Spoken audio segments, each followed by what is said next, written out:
Convicted terrorists stripped of their Australian citizenship face being put into indefinite immigration detention if they can't be deported.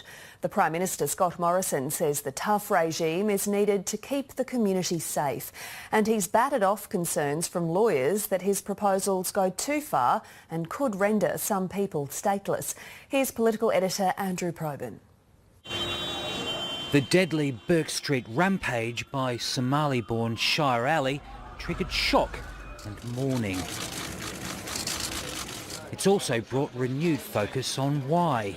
Extremist, radical, violent Islam is the biggest threat of a religious extremism in this country.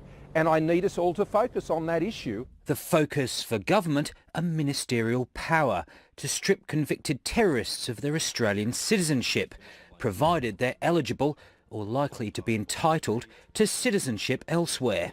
If you commit a crime, not just against fellow Australians, a violent crime, but you commit it against Australia, the country that gave you your liberty, then that will be taken from you. Why would another country take a convicted terrorist? If they're in a position not to be deportable, they'll remain in immigration detention.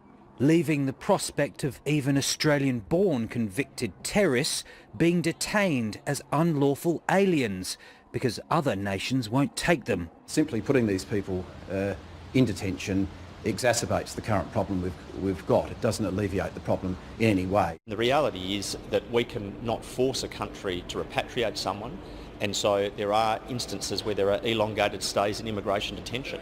The government wants to rush the new laws through Parliament when it resumes on Monday, including a bid to force phone companies to give access to encrypted communications, supported enthusiastically by Federal Police Chief Andrew Colvin. There's places that law enforcement can't look, can't see. I don't think that's a situation that the Australian community should be accepting. We absolutely want to make sure that we can discover what the terrorists are up to, stop them, put them in jail. Absolutely. Just got to make sure we get the laws right. Security agencies insist they need greater visibility in the digital world, and there's a sense that eventually there'll be bipartisan support for encryption laws. But with its proposal to strip citizenship from terrorists, you get the sense the government would rather like a fight with the opposition. So far, Labor's not biting. Andrew Probyn, ABC News, Canberra.